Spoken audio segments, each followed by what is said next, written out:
This is the Albuquerque Business Podcast with your host, Jason Rigby. Each week, we interview leading local business leaders to inspire the vision and spirit that is in every entrepreneur, discussing strengths, weakness, strategies, systems, and the problems we can all solve together to fulfill a shared vision of a new future for Albuquerque. Hi, welcome to the Albuquerque Business Podcast. This is Jason Rigby, your host. Got a really exciting show today. I want to talk to you guys about sales leadership, and specifically in your organization, how you can train your managers to better understand sales, how coaching works. And it's amazing to me. And I've got Riley Lowry. How's it going, Riley? I'm doing great. How are you? Good, perfect. I want to go over with you a little bit. We're going to get into you. I know you do coaching for sales teams and leadership with, organizations and large organizations. But before we get into the leadership side of things, I want to talk a little bit with you about you in particular. So you started off in the furniture industry, sweeping floors. Yeah. So, well, first, I'd like to thank you for having me on. It's always a pleasure to be able to have a great conversation with great folks. So thank you so very much for having me on. This is a great opportunity here. But yeah, so back in 2000, started in a small furniture store in kind of a northern part of Utah. And from there, started progressing and learning, selling furniture and working in a showroom floor and in a furniture environment as a whole. And from there, just kind of continued to grow into most recently, before I had left, the corporate side of things, being a general sales manager, having 17 stores across 5 different states, in which that I was responsible to travel around, coach, train, develop store managers, sales managers, and sales professionals, as well as I pretty much wrote my own job description, and I had to train a couple other people on how to do that and execute that as well. So I had great experience from that level. Yeah, so I imagine 17 stores and all the traveling and then going with that training. I mean, that could be hugely extensive, I think. Yeah, I think, there's a few things about learning and about kind of gaining knowledge and gaining that experience, but I can definitely say those individuals, I was fortunate to be around some of the best in the industry. They were able to leverage a ton of knowledge to me and be able to walk me through things in which that I'm sure that you can never read in a book. Yeah, and one of the things we were talking about off the air was the understanding of like a business is selling something. Yeah. Whether, like you said, whether it's the price tag or whatever it is. Can you go into that a little bit as far as like business owners? I think sometimes they look at the sales side of thing as not, especially if let's say you're a small business and you have 10, 15 people and you may have an outside sales guy, but in understanding how important sales is with your business. So I actually have a couple of different theories on this, or philosophies, if you will. And one would be that if you're forward facing to a consumer, so you have a product, service, or goods in which that you transfer from your business to an end user, then you are in sales. It doesn't really matter. It doesn't really matter what you want to call it. It doesn't really matter how you transact. You're in sales. So that being said, being a better sales professional or being a better sales organization, if you will, would be key. And how you can get there is through a couple different things, in my opinion. One would just have, excellent customer service, building relationships, all these other really great things. But really, you have to understand that you're in sales, right? That's the key. If you have a product in which that other people are consuming, right, you're in sales. That's how it works. I like that. Yeah. So, small businesses, and I think a lot of businesses might, anymore, because a lot of times in our industry and, talking to you off the air too, salespeople are viewed as bad, right? Yes, exactly. Like we're bad. Like we're not good people. We're a vampire. We're not even human beings, because right. we're salespeople, which means that, what we do is that we try to figure out ways to basically push our product onto somebody else, which that is a different shift in our society as well. Just kind of how that's changed in the last 20 or 30 years, I think. Yeah, and I know the internet changed things dramatically, on the sales side of things. And so, I saw a study the other day, and I think you've probably heard of this study too, but they were saying like politicians, lawyers, and then salespeople are like right there as far as not trusting. Right. And 20 or 30 years ago, and really think about, this is a great topic with the internet. I was asked, in a large group setting about a month ago, what I felt changed retail furniture retail, right? Or what it's changing it, because you'll hear a lot about millennials and baby boomers and all these other different generations. I actually said it's not a generational thing. It has nothing to do with that. It has everything to do with the internet. And what I mean by that is, 25 years ago, if I was shopping for a sofa and I lived here in Albuquerque, I had 5 or 6 stores within a 15-mile radius. I'd go shop. Right. So you'd physically get in your car, you'd drive to those stores, you would go look at you'd get the information, you would get and soak it all in, and you would just make the decision that was best for you.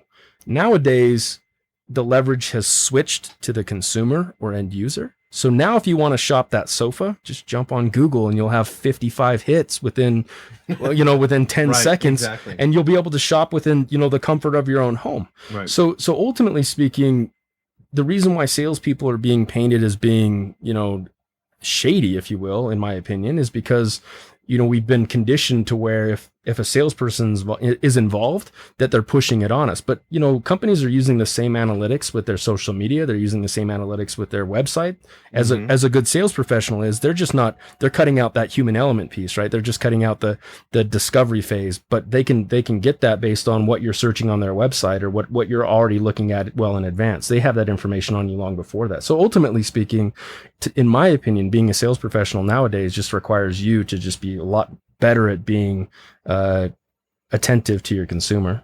So on the sales side of things, when you do sales training, and we'll start with the sales professional and then work our way up, to manager and stuff like that. When you're looking at a sales professional and they're feeling like they're having to fight the internet, or there goes all their gross profit, their commissions are gone because of the internet. What would you tell a sales professional now in this?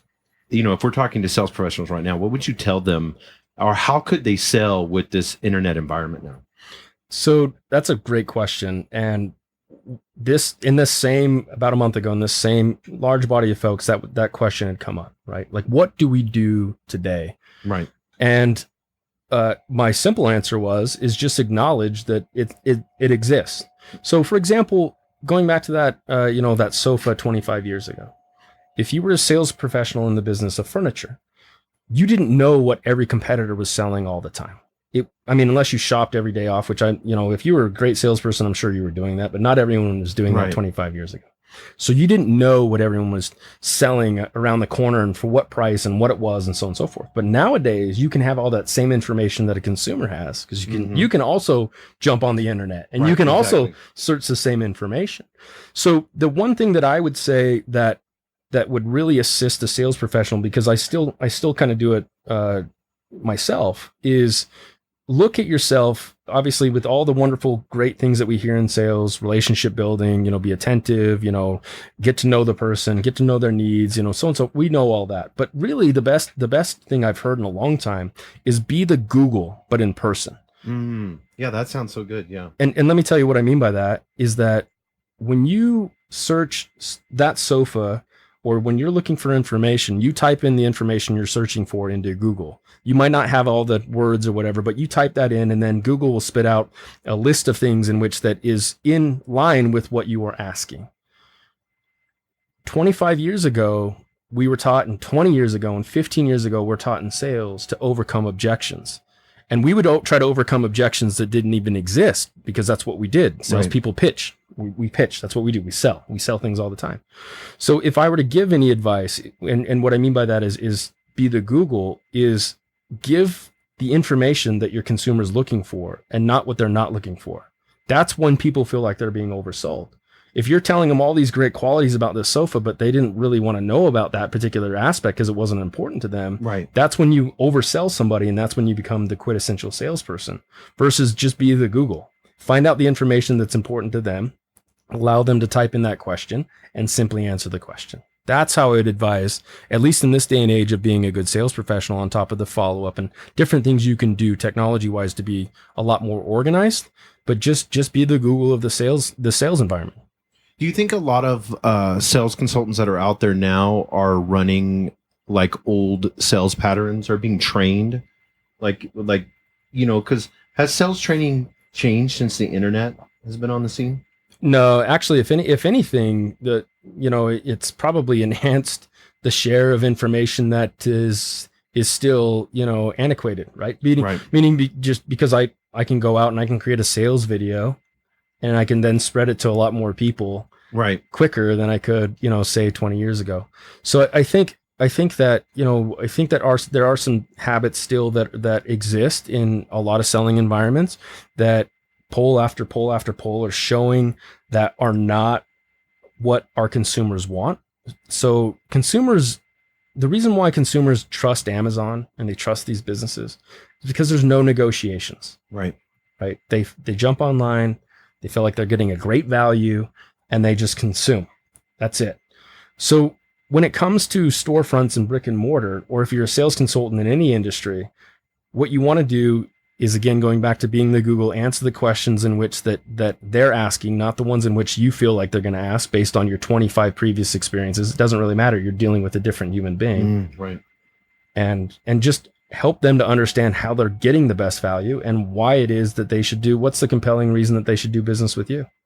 Yeah, I think that part still, like whether you're talking furniture or homes or automotive, like these big purchases, you still need that human contact, I would think, because you don't know. Yeah, you can purchase everything online nowadays, right? But you don't know until you like sit on the sofa. I mean, we're using sofas, for instance, but I mean, it could be hugely uncomfortable. And then you're buying this online, and then you buy this big purchase, and then there's shipping issues and everything else. I mean, I've experienced that personally. The box comes in. Yeah. And then this sofa comes in pieces, and you got to try to figure out how to put it together. And then the box is dented because it's such an over large object. So on sales management side of things, and I know that's, where you're an expert on the sales management side of things, what are sales managers doing? This is a big question, but what are sales managers doing that you're seeing that is harming the sales associate? So I think part of, again, I always like to reference, 20 years ago when it come to management styles, and there was a huge discrepancy in the world that we lived in between managers and leaders. Mm-hmm. So really, because you have a title of sales management, you're really a sales leader. So you should still always be the best sales professional. You should always have at least the right way to gain the information or to help your team to gap it. But one of the first things that I usually like to do when I work with an organization is throw some definitions out there so that when we're having a conversation, at least we know what those terms mean. So for example, in my opinion, when it comes to sales, I always like to define what is sales, right? Or what is a salesperson? What is your main job as a salesperson? I always like to ask that, right? In whatever minds and however it ever works. Actually, I'll ask you, what do you think? What's the definition of a salesperson in your mind? Sales professional in any industry. What do you think? And what's their main function? What's their main thing? I think for me, it would be to provide value to a customer, to serve them, and then to be that go-between between that manufacturer and that is selling a product with that business to the consumer. Right. And so I always like to ask that. And actually that's a really good definition. That's fantastic. And you usually get something similar, customer service, building all of those great things in sales, because that's what we've been conditioned to do.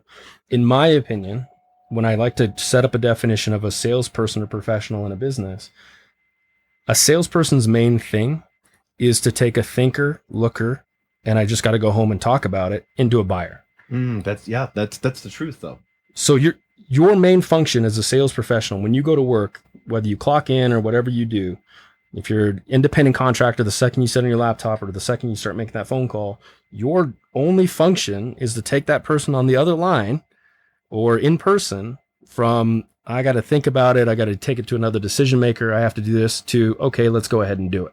If you really think about that, I don't mean to interrupt you, but if you really thought about that, that would change the whole, that would change the whole sales floor. Right. That would change the whole dynamic. If right. That's the true definition of a salesperson. Right. That's amazing. Right. So that's the first thing I like to set up with a business, right? Is like, let's define sales. And if I can get everyone to agree on that, one piece of it, then it makes the rest of our conversations that much easier, because now we're talking about, okay, if I'm working in a sales team and I'm working as a sales manager myself, and I'm working with, let's say, yourself, and you're working through a sales process and you've kind of hit a sticking point, well, then this is going to be the definition of a leader, right? In my opinion, definition of a leader, because we're not there to motivate. However, our job is to influence and inspire. Right. That's what a leader does, right? And I think we've heard about that more often than not. So if your question is what does sales management do, or what have they done, and what practices are being used, is I believe that sales managers and management in general are still wanting to give answers and not inspiring thought in their sales professionals. So for example, if you walk up to me and I'm a sales leader and you have a question about a sales process and I just give you the answer, versus I'm inspiring you to think differently, or I'm influencing you to think differently to where you're coming up with your own solutions. That's a huge difference in coaching versus just like, okay, well, this is what you did wrong and this is what you can do in the future. So I think you're starting to see that a lot more in college coaches and in all sports, in NFL coaches of all sports. You can't just go into a locker room anymore and just start screaming at people, right. Because it doesn't do any good. But right. 20 years ago, that's how I came up in the business. Like if you weren't doing well, trust me, everyone knew about it, because right. you could be heard being yelled at in the office. Like if it was you don't normal. Sell a product today, you're gone. You're gone. Actually, I've been in environments where like, yeah, if you got to a couple different customers in any given day and you didn't sell anything, they would just, you're out for the afternoon. Like go ahead and go home. Yeah, I can remember because I started out in sales in the automotive industry. I can remember them just hiring a bunch of people. We called it flooding the floor. They would just hire a bunch of people, and then there was no training. Right. And then whoever figured it out on their own, those people would be the best salespeople. Then that's who survived. And that's still kind of somewhat systemic, because what's actually kind of interesting about this is that, when it comes to sales management or leadership, I should say, I'm going to tie them both together. I actually feel like you have to be a better presenter, and you're no longer just a manager. And what I mean by that is this, is that when we used to coach 20 years ago, you'd have a script and you would go through your robotic phase. You'd bring people in. Okay, well, here's what you're doing wrong, and here's what you can do better, and here's your grade. We're going to we're going to give you a grade. Versus when I say a presenter, when you bring somebody in and you're going to work with them and you want to coach them up, you have to get them to believe that they're the coolest thing since sliced bread. And if you can't do that as a leader, if you can't get them to move that needle, then how are you influencing? Let's go back to those definitions. Right. How are you influencing, and how are you inspiring different thought if you can't get them to move, right? Just because you can open and close a business with a key and you have a code and you have a card that says manager on it, doesn't mean you're a good leader. It just means that you were given the responsibility. I mean, John Maxwell does a great job, 5 levels of leadership. Yes, all this stuff, and it's all out there for people to learn. But the actual execution of it is that you have to, anytime you have that moment in time to have a one-on-one with any of your team members, you have to be able to help them produce an immediate result immediately. But if my theory is based off of your definition of sales, and that's taking a person that is, wanting to want to talk to their wife, because that stall. Yep. If I'm there in that moment and I'm coaching people and looking and seeing where that, now, since you said that, my head is like running crazy, because I think that's what's missing nowadays in sales training is we want to provide more product information to the customer. Mm-hmm. We want to not be pressury. You have all these new sales techniques.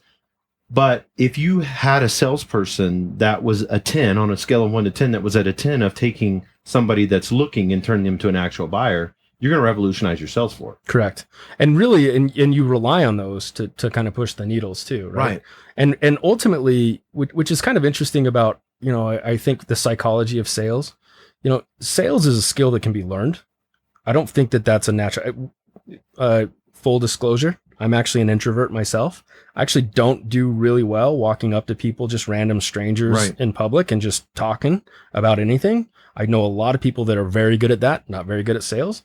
But I think sales it's an ability and it's a skill set that can be learned. And actually, I do a whole little spiel on, will and skill in leadership coaching, meaning, if you're going to coach somebody up, you have to identify, based on the definition of their job or their main thing, if they're not achieving their end result that they're aiming for, it's usually one of two things. It's number one is they either lack the will to succeed, or number two, they lack the skill.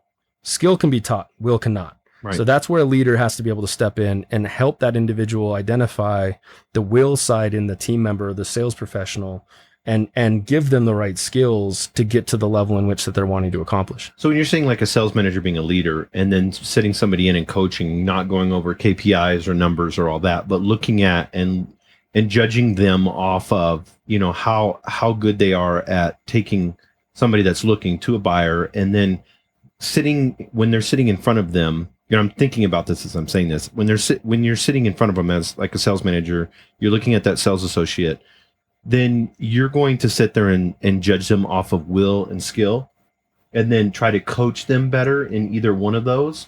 Or because I know, like, if you can't, it's hard to motivate. It's, in sales, we've always had that whole scenario where I would rather take a thoroughbred horse and rein them back than trying to slap, their ass over and over and over again to try to get them to move. Right. So, because that's always harder to get that energy out, where it's easier to rein somebody back. So is that what you're talking about? Like when you say like will and skill? So I guess, part of that, to be open about that would be, I still am a huge fan of KPIs, because I think, built inside of a business, if you have the right indicators in place, right, you can identify what part of the process is breaking down. So as a good leader, you should look at those to at least identify what aspect that you're searching for to assist your team member to get better, right? However, you can't walk up to a salesperson and be like, well, your close ratio is 20%. We need it at 40, figure it out. Like, that doesn't do any good. Right. Like what is that going to teach the person to get to that level? However, when I'm talking about will and skill, as a leader, I think a lot of times what we try to do is we try to justify away one aspect or another. What I mean by that is that if I'm sitting down with a potential team member in which that I love to use this term, I'm going to de-hire, which I love having this conversation with leaders across the board. If you're going to de-hire somebody, that's your team, right? That's not like anyone's forcing you to keep somebody on your team. Like that's your team. Right, that's your choice to keep somebody around. So you develop them, right? Like you can't be like, oh, well, so-and-so is so bad this month. It's like, dude, do something about it. Like how long are you going to sit around and let them flounder? Right. That's not fair to them. It's not fair to you. Actually, more not fair to them. If you have honest feedback for them that's going to help them get better. That's your team. Like everyone on your team should be good. Like the onus of like, okay, like everyone has their responsibilities. That's one thing. But so going back to the will or skill, the way that I look at it is that I would constantly gauge, does my team member have more will to succeed, currently speaking, than their current skill set?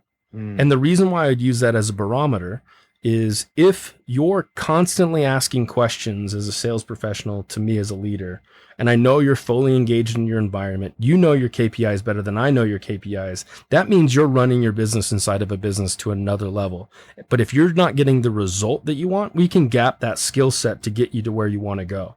Versus I've worked around sales professionals that have all the skill in the world. People come in, they love them, they do a great job, but they're always up and down, riding that roller coaster up and down based on, a holiday's coming up. So I'm going to have to slam out a bunch of things so I can, get a great Christmas present, going on vacation or whatever. To me, that individual skill way supersedes their will to succeed. So therefore I have to maybe get into their head a little bit differently and help them think about their profession at a different level. So it's not going to be a skill set type coaching. It's going to be more like, what can we do to get you to take this and yourself to a different platform? And actually, I have a really good story about that. I had a really good sales professional a long time ago in which that, he had made it known to me that he would never be in management. He would never be in sales. He was always a top writer. Of course, in those environments a long time ago, top writers were always, persecuted. They're stealing. It's just one of those things. Right. It was a bad culture walking into it a long time ago. And so I had to flip that and him to think differently. So one of the first things that I did is actually kind of slightly, I got him to agree through his own logic that he would actually mentor some sales folks, right? Which he had never done before. And then over time, he had mentored many sales folks. And then over time, when an opportunity had come up, I had gone back to him and told this individual, I'm like, hey, there's an opportunity to grow in the business in which you've been telling me you want to continue to grow. So you might as well, you've already been doing it for the last couple of years, mentoring these folks. You might as well just take it and get the title for it too. Right. So he actually wound up taking, he still is in, he's still in leadership, in a really big city, doing a great job, which is kind of crazy. Cause if you would have asked him, back in like the, mid 2000s, he would have told you he would never be in that position. And he's been doing it for years and years and years now. So it's kind of crazy how that all works. But I mean, you like not only mentored him yourself, but then you turned around and started giving him responsibilities, right, to allow him to open up, his vision a little bit more to understand and see, oh, okay, because you saw the potential in him, right, before he did. Right. And actually, well, and part of that, back then, sharing of knowledge wasn't a thing, that people didn't like, especially best salespeople 20 years ago didn't want to share their best practices with everybody because that means everyone has the best practice. But what I had identified is that, he had plateaued in his profession and he wasn't going to get any better unless we figured out a way for him to think about this as not just being, him driving business, which we were always appreciative regardless, but taking that knowledge and sharing it with, and making a much bigger impact and having a much bigger, a much longer lasting legacy, on individuals, which, I mean, like I said, he's doing a great job. He's been doing that for 5, 6, 7 years now, has his own little deal going. So he's done a great job with it. And he's taken his profession to another level, which I'm not taking credit for that. It was all him.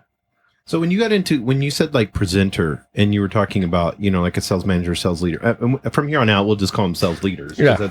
That's what they should be.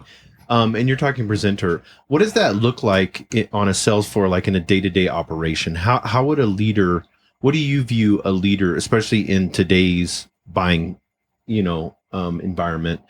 How would a sales leader, how could they operate? I kind of want to get a little bit more specifics if that's fine. How could they operate like what you did to create success in a person like that? So I think the first thing to kind of know is the difference between how we learn and how we retain knowledge. So we know there's a few ways in which that you learn. Most individuals will learn one of 3 or 4 ways. One would be audio. So you hear what I say. 2 would be visual. So you're seeing some type of deal that we're working on. And 3 would be kinesthetic, which is, immediate, and you get your a lot more things involved to where that it's instant use and engagement of the information. So one of the things that I like to do working with sales leaders, just to share before I get into the specifics of this, is anytime that you're running a group meeting, a huddle, whatever the case may be, keep this in mind. If somebody just listens to you talk for an hour or 30 minutes or however long that is, if they just listen to you, regardless of how that individual learns, they're only going to retain about 20 or 30% of what you say. So literally, they could lose some of the best pieces of that information, right, just because they're just listening to you talk. So the second thing would be is that they listen to you talk and then they take notes. That jumps up to like 60%. Right, of what you say, regardless of how they learn, because again, you're engaging different senses when they have to listen to it. They're writing it down. However, if as a leader, a sales leader, if you get them to listen, you have them take notes, and you get them to engage the information immediately speaking, that jumps up to like 90%. So let's translate this to a selling environment. If I'm going to go coach somebody up, and I just want to walk up to you and have a quick conversation with you, they're going to retain like 30% of what you say. It doesn't really matter what it is. It's 30%. So what you really have to do is figure out a way to have quick hitting presentations that you're involving a lot of different aspects for them and cater it to your team. So for example, if I'm working in a furniture environment, or I'm working on a furniture sales floor, and I'm a sales leader out there and I've got 20 team members, I might print out something that's very visual and have some highlights or something along those lines. And I might walk over and have them in their sales book or iPad, because a lot of companies are going more technologically advanced, which is fine. I might have them crack open their notes really quick. It's mid-afternoon on a Tuesday. Say like, hey, this is where you're currently at for the week. I'm sure that you already know this. This is where you're currently at. Like, show them my printout or whatever I'm using, because I'm doing a quick presentation. Right. You might look at it as a conversation, but I'm really doing a presentation to you. Right. And then just get them to engage the information, like, oh, hey, Mr. and Mrs. Team Member, I saw you did this really good last week in this particular sale. What did you do? Can you show me really quick on how you did that? Just take like 2 seconds. Just show me what you did properly to execute that. And quick hitting, something really fast, get some best practices out of them, and then give them maybe something else to strive for at the end by like, okay, I love to see this. You're doing a great job. But what do you think what's the next little notch mark we can get this week? And maybe they can give me a goal in which that they can strive for. That's maybe, that's going to push them to get better. Oh, that's awesome. I like that. So you're talking to like quick presentations. Engaging them. Correct. I mean, and that's what that's what I'm saying, because if you look at a sales process, it's not like when, let's just say, even with a car lot. Right. I walk up to a guest or a client or a consumer, whatever we want to call them. It's not like I like shake their hands like, okay, folks, my sales presentation's about to start. Your listening is about to start. So we're going to engage this. Right. It's like everything you do, and actually I'm a huge fan of Zig Ziglar and a lot of these guys, from that have put out that content, but one of the best things he ever said is, sell by storytelling. Right. And so I took that a step further, and not just the story with your words, but the story with your behavior from start to finish. So if I walk up and I'm holding myself in a certain manner or whatever I'm doing, as long as it stays consistent throughout the presentation, the consumer can get it. If I change halfway through, for example, if I'm high pitched and fast talking, and then all of a sudden halfway through the presentations, I go low tone and deep voice and slow down, right. like it confuses people and it doesn't do any good. So whatever story you're telling from the start, that's when it can make the biggest impact, right? So when you're a sales leader and you're working with multiple people, you have to be a great presenter in a short amount of time to really leverage that. And what's also funny about that is that I don't think a lot of sales managers or sales leaders would say that they have time to do that, right? That's the thing that they'll say. Bogged down by doing paperwork. I've got this report to do. I've got that report. Reports are going to do themselves. Emails will respond themselves. The most important aspect you can do in a business, in my opinion, is constantly coach. If you can coach and you can get efficient at that, eventually all that paperwork goes away, because what happens is you're doing less and less of follow-up to things that are unnecessary and more in which that are more focused on just selling the product. What best advice would you give to maybe a business owner or sales manager that's out there to get off and out and away from the desk? Because that seems to be the biggest issue. And I've seen organizations like actually remove the desk and have them stand and stuff like that. But how would you get, if you're an owner or maybe you're a sales manager, you want to self-police yourself, how do you get out of the desk, away from the desk? Well, the first thing that I would identify, be honest with myself, because I've had these tough conversations and I'm not always, the superstar, in their mind when I ask this question, but do you do reports mid-afternoon, or do you do reports, or are you doing this particular task at this moment because you're good at it? Meaning, you're probably better at doing that task than out coaching your floor. That's it. That's a great self-awareness question. So, and it's not a negative thing, because, the response is, no, I know my team. I know, I'm really, and I'm like, okay, so do you think it's more valuable to do that now or to go and work with the team? Meaning, if you're good at coaching, then why not just stay in coaching and get to the point to where you can hire somebody to do that task? Because if you're that good, yes, then just coach up the team and triple your business or whatever, and hire somebody to do that task. Right. If you're that good, I guess I'm confused, because I'm asking a question, and I understand there's certain things that you can't, you can't delegate. So you think because you're started out as a salesperson. I started out as a salesperson. I always believe I'm in sales. I know you believe that way. Once you're in sales, you're always in sales. Yeah. So you believe we're hiding behind the desk? Yeah. Absolutely. I love this. This is good. Yeah, and it's not because, and actually, what's interesting about it is a lot of those business owners and sales leaders are absolutely phenomenal at what they do. They've just lost touch. I mean, that's the bottom line. One of the best terms in sales that I used to like to say to get myself amped up, if you will, for the day is I got to go out and get some no's in my face, right? Right. I mean, I'm not going to get any closer to yes unless I get a no. So I might as well get a bunch of no's in my face to get closer to getting a bunch of yeses. So I think what happens is over time, like you get removed. Like you're doing a lot of other things, high level stuff, which is great, but you're removed. So you don't know what it's like to walk a day in the shoes. You might have known what it was years ago, but what's it like now? Right? It's a big difference. And actually, personally speaking, for me, I actually had come up here to Albuquerque and worked your state fair in a retail environment for a partner dealer out here that we have. And I can tell you, like, you think you're good at doing whatever you do until you try to go move some product at the state fair. I was humbled again, right? But I like to do and challenge myself that on things like that all the time, because that's what reminds you that maybe we're not as good as we once thought we were. Right. Because there's always something to push us to get better. Right. And so, yeah, I think that they hide behind a desk. I'm not calling anyone out specifically. If you're listening to this, I'm not calling anyone out specifically. I'm just saying. No, I think this is awesome. This is very, I like this because it's very tangible and it's extremely truthful. And we need to start being honest with ourselves. Right. Because I know we've all been there. We've all done that. Even as a business owner, you can sit and hide behind a desk all day long and not coach your people. Correct. And actually, so I always love this example. If you go into a really good run restaurant, in my opinion, mm-hmm.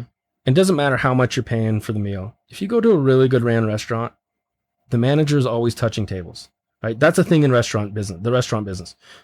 They were trained to walk up and physically, now they might not physically touch the table anymore, but they ensure that the guests are having a good experience. Right. Somebody checks in at one point in time or another. Nowadays, it's usually associated with better steakhouses or whatever, that you go to. But really, that right there is a sales leader.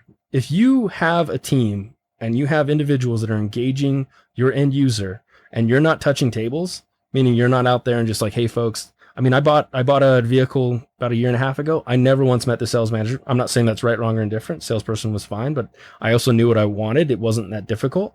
But on the flip side of that, when I used to work in stores, all the stores and people that had worked for me before would attest to that. I would walk up and ensure everyone's like, I would walk up and just ask, like, right, how's your shopping experience? Like, is so-and-so doing good for you? Absolutely great. My name's Riley. Here's my card. If you guys have any questions, feel free to ask me. Like it never would. That would always be something that was instilled in me, is just get out there and touch some tables.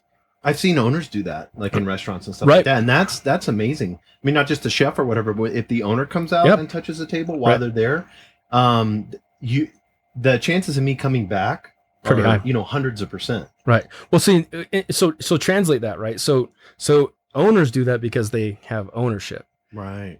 Sales leaders don't do it because they're not owning the process. They're not owning it, right? And that's if you're a true sales leader, you should own it regardless. And when a true sales leader has shifted from kind of just doing the job because they got the job versus owning the job, when their vocabulary changes, right? When the vocabulary goes from this is my team, this is my salesperson, this is my goal, to this is our and we.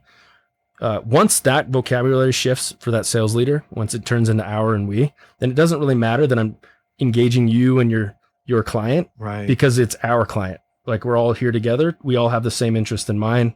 We all have the same end result in mind, and that's your client to be happy, you to make some money, and me to continue to help you grow in your profession. I love that. And so, next question, I want to kind of get into this. This is super great information. I always call them like gold bars, just tons of them. What or how can a business owner or a sales leader start to change the culture to be more this way? I know, you got to lead by example, of course, and everything rises and falls on leadership. John Maxwell talks about that. But, like specifically, how can we start changing the culture of a store? So the first step is to identify that you want to, right? You can't just like, oh, our margins are shrinking, our sales volume is dropping, like we've got to do something to change it. It's right. Like, let's take a hard look at this. Like, we actually want to do this, not because of this loss. What are we going to gain? Right? What are we what's the outcome going to be? I'm a huge fan of a strategy thought process. I've heard it, and I've probably stolen it from a million different people, but it's called OPAC. So you start with the outcome in mind. So that would be the O. You put a plan in place. That would be the P. You take action to the plan, which is A.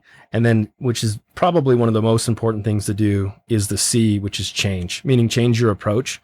So definition of insanity, doing the same thing over and over again, not getting, expecting a different result. Right. However, if I put OPAC into place, I have an outcome in mind, because I always want to set a goal. So if I'm going to drive to Albuquerque from Scottsdale, where I live, my goal is to get to Albuquerque. Right? My goal isn't just to make it to mile marker 110. I want to get to Albuquerque. So my outcome is my first point of emphasis. So as a business owner, what your outcome is going to be has to be the end result. Then you put a plan around it, meaning do as much research, do as much as you can, but put a plan around it. I mean, you have to do something and then just start taking action. You have to take massive action to do that. So for example, I want to drive to Albuquerque. I got a plan. I'm going to fill up my Jeep with gas and throw some food in there in case or whatever, change of clothes. So that's my plan. Action is I got to get in the Jeep. I got to turn it on. I got to start driving in the direction. Right. And then for whatever reason, if I have to change my approach, I get a flat tire, then just change your approach. It doesn't, the outcome doesn't change just because I have to change my approach.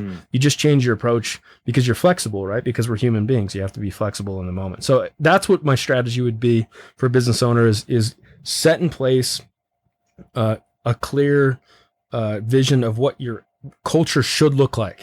If you're not happy with your sales culture, then what should it look like? That should be the outcome. And then put a plan in place around it and then just take that action. But the plan really should include being the best presenter.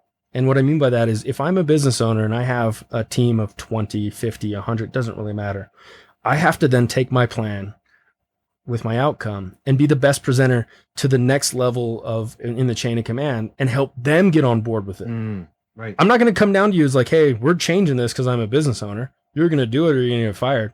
You're going to burn through people over and over. Like people get it. They don't own the company. They're going to work for you. But if you are the best presenter and you can get them on board with it, then they become advocates. Then they take it down to who they need to. And then they're the best presenters and you're teaching them how to be the best. So all you're doing is teaching everyone how to present and just push forward this culture of what you want your end result to be. And you're not focusing on what it used to be. That's outside of dehiring your entire company. That's the only way to ultimately make it work, in my opinion. And, in your, talking to corporations and seeing sales leaders, sales managers, and everybody saying, what are you seeing right now that is people are complaining the most about? And then do you have a solution to that? I mean, what are you hearing when you're out and about coaching? What are you hearing mostly? Well, it's funny you asked that. So as far as just an overall the thing that I hear probably the most, it's hard to find good help. But, right. And it's like, it's hard to find good sales. It's hard to find good. It's hard. It's always been hard. I mean, I'm not trying to justify away a feeling. It's always been hard. I've always thought that it was hard hiring 20 years ago, 10 years ago, 50. It was always hard hiring. It's always been hard hiring. Then I heard, well, people just don't want to work as much anymore. I hear that a lot. Like people don't want to work as long. Yeah, especially in sales. Yeah, they don't bells and stuff like that. They don't want to do as much work. Right. So not only is it hard to find good people, but the quality of people you do find, it's just not the same. It's not the same as it used to be. Well, right, because we're not good presenters. And so the solution is that it's kind of interesting, and I always keep going back to this like 20 years ago. So when I first managed stores, if you were a minute late, it's like you got sent home. That's what it was. Right. Like it's like if you're not, it's Vince Lombardi time. If you're not 5 minutes early, you're 20 minutes late already. So be 5 minutes early. The way that has changed is that we have way more autonomy with the internet. So if you can get people to just be excited to be there and be a part of the team, being late, not being late, I get it. I've heard every metaphor, every example from like a plane pilot or a pilot can't be late because then everyone else is late. Well, right. I've had pilots that are late. It's not like I didn't disrupt my day. Right. I mean, I've had things happen. I get it. Right. Because what's interesting about it is that my follow-up question to some of these folks, okay, it's hard to hire. And then when they do, the work they do and their work ethic is just different. Well, my question is like, okay, well, do you expect them to ever take work home with them? Like meaning because they do, like we take work home. That's what happens, right? They're going to get better. They take work home. That's what happens. They're like, well, yeah, of course they do, I guess. And I'm like, okay, so they're a couple minutes late. So they don't have good work ethic in your mind because they're late to work or whatever, but they're taking work home. So how's that even fair to them as a human being? Meaning I think actually people think about work a lot more now than they ever used to, say 50, 60 years ago. Oh yeah, of course, because there's no separation. Right. There's no separate because now, to me, so the solution, I guess, to the problems that I hear is one, just be a really good presenter, because if you are, you'll get people excited about the opportunity of working with you in your business, regardless. At least in my opinion, when I used to recruit for what I did, never talked about the potential of income. I would just talk about the quality of life, because I don't know how much money you can make as a salesperson. That's up to you. Right. Your income is up to you.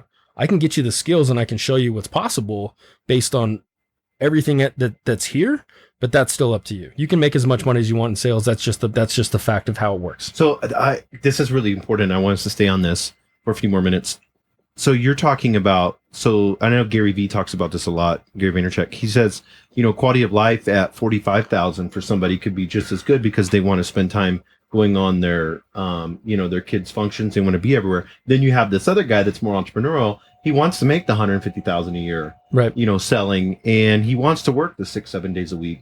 So that approach, that's what you're saying. So instead of making somebody that, so you're saying, like, if you have a salesperson, they're a really great salesperson and they're making 40, 50 grand a year, that's fine.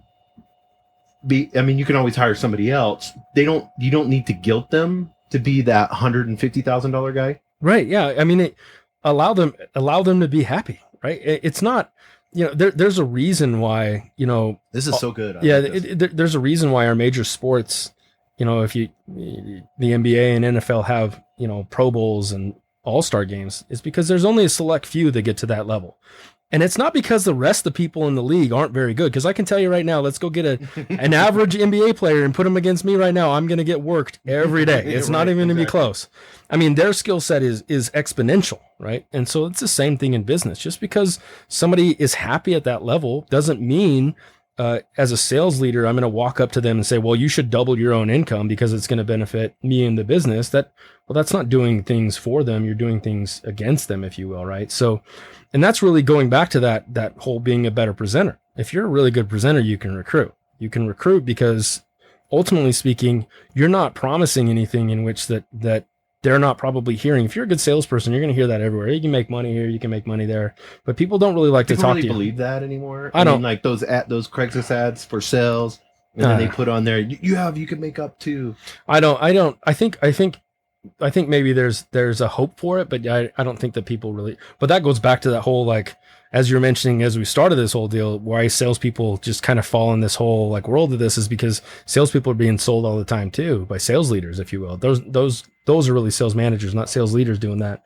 You're getting somebody all hyped up on what potential is and not well, and also wears off. Motivation just wears off. Right. I mean, we all know that. Right. So now you're just constantly in a cycle of trying to pump your people up all the time. Right. Yeah. And it's, then, and that's why you have to, that's going back to that piece we were talking about, is that you have to get them to own their own education. You have to get them to own, their own movement. You have to, as a true leader, you inspire them. They'll do it on their own. Of course, you have to gas them up every now and then because everyone can appreciate appreciation, right? Matter of fact, most studies and most polls done, the number one reason why most team members stay at a job is appreciation. Money is usually third or fourth, regardless of your profession. Appreciation or recognition is always number one in most polls done across the country. And if you're coaching and you're being genuine and honest and you're presenting properly and you're going, even though you may be going over the KPIs with them, but you're allowing them to be able to be immersive with you, right? Then they're going to feel appreciated. Absolutely. And actually, I mean, there's something to be said. Like, let's say, for example, going back to your example, team members making $40,000 a year. They're probably in your KPIs one of the most steady KPI people out there. Meaning they're probably not killing it, but they're probably not losing it. They're probably right in the middle. Why don't you celebrate that success? I mean, there's something to be about consistency, right? Like if we all watch Moneyball. Yeah, absolutely. I mean, there's something to be said about a pattern of behavior that is just consistent. Like I would recognize that. Like, hey, right. You're doing a great job being consistent. Like that's absolutely phenomenal. Cal Ripken played the most amount of games ever in baseball. I don't even know what his batting average was, but he played the most amount of games. There's something to be said about that. I mean, he showed up, right? So these people, they that's the beautiful thing about sales is that there's so many ways to recognize your team in the right way. If you're a true sales leader, I mean, you'll find ways to make it work. No, I love that. So I want to, because I know we got to wrap up here real soon for respect of your time. So I want to get into, because you mentioned a key word and you said the biggest issues that you're seeing sales leaders having is hiring somebody. And then you mentioned recruiting and you said presenting to them. What are you seeing now with, like, because I don't think because we're, as a sales manager, sales leader, we're behind the desk all the time. So we're not coaching and we're not recruiting.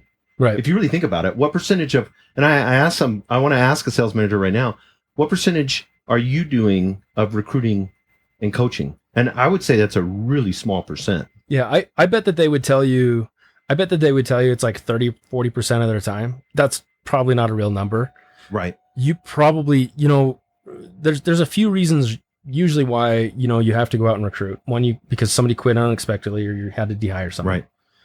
A lot of that's not always well planned out in advance for any business. And then you probably get pushback from whoever you report to, like, hey, you got to replace that spot. So then what you do is you request, from your HR department as many quality leads as you can get. So you try to sift through. So it's really a fast process. It's not like you're like constantly out and about, like, Right. you didn't just go to your local, electronic store or whatever and just was blown away by this person, had a business card in your back pocket, handed it to that individual and said, come down and see me, anytime. You're probably not doing that on a regular basis. Yeah, of course. That's right. probably more of like a latter thought, even though everyone talks about doing it, you're probably not doing it. Right. So I bet it's probably more like 5 or 10% of the time.